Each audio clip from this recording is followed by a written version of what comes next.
জাকাত দাতাদেরকে ইসলামী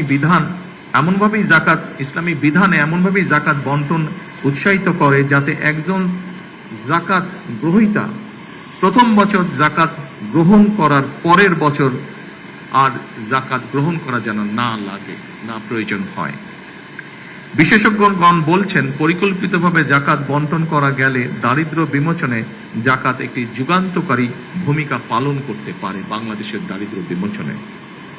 এমন বাস্তবতায় সরকার জাকাত ব্যবস্থাপনাকে আরও কার্যকর এবং লক্ষ্যভিত্তিক করার চিন্তা ভাবনা করছে। এ ব্যাপারে আজকে এখানে যারা বিশিষ্ট আলেম ব্যক্তিগণ উপস্থিত আছেন, আপনাদের সহযোগিতা ব্যক্তিগতভাবে আমি কামনা করছি। সম্মানিত সকল উপস্থিতিগণ, ধনী দরিদ্র সব মিলিয়ে দেশে বর্তমানে পরিবারের সংখ্যা প্রায় 4 কোটির মতো। এসব পরিবারগুলোর মধ্যে যদি দরিদ্র কিংবা হতদরিদ্র পরিবারগুলোকে চিহ্নিত করে প্রতি বছর পর্যায়ক্রমে 5 লক্ষ পরিবারকে আমরা 50,000 টাকা থেকে 1 লক্ষ টাকা জাকাত দিতে পারি, আমি ব্যক্তিগতভাবে বিশ্বাস করি এসব পরিবারগুলোর মধ্যে বেশিরভাগ পরিবারগুলোকে হয়তো পরের বছর আর জাকাত নাও দিতে হতে পারে।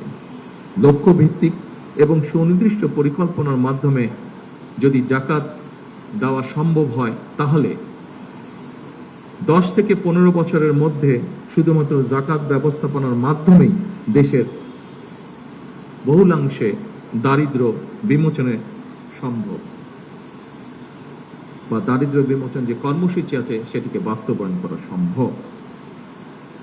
সম্মানিত ওলেমা মাশায়েখবৃন্দ, দারিদ্র্য বিমোচনে জাকাত ব্যবস্থাপনার বিষয়টি আপনাদের কাছে যৌক্তিক মনে হলে এই ব্যাপারে বিত্তবানদের সচেতন করার ক্ষেত্রে আপনারা আলেম ওলেমা মাশায়েখগণ সবচেয়ে বেশি এবং গুরুত্বপূর্ণ ভূমিকা রাখতে পারেন বলে আমি দৃঢ়ভাবে বিশ্বাস করি। জাকাত ব্যবস্থাপনার মাধ্যমে দারিদ্র্য বিমোচন করার লক্ষ্যে দেশের শীর্ষস্থানীয় আলেমা ওলেমা, ইসলামিক স্কলার এবং সরকারি কর্মকর্তা সহ সংশ্লিষ্টদের নিয়ে ধর্ম মন্ত্রণালয়ের মাধ্যমে অথবা তার অধীনে বিদ্যমান জাকাত বোর্ডকে নিশ্চয়ই আমরা পুনর্গঠন করতে পারি। এই জাকাতকে দারিদ্র্য বিমোচনে ব্যবহার করে ইসলামী বিশ্বে বাংলাদেশ অবশ্যই একটি মডেল হিসেবে উপস্থাপনের সুযোগ রয়েছে বলে আমি মনে করি।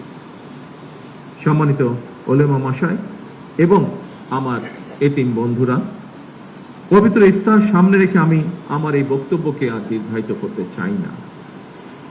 দেশ এবং জনগণের কল্যাণে নেওয়া প্রতিটি কর্মসূচি যেন আমরা সুন্দরভাবে বাস্তবায়ন করতে পারি, আল্লাহর দরবারে সেই প্রার্থনা জানিয়ে এবং আল্লাহর রহমত কামনা করে আমি আমার বক্তব্য শেষ করছি। আল্লাহ হাফেজ।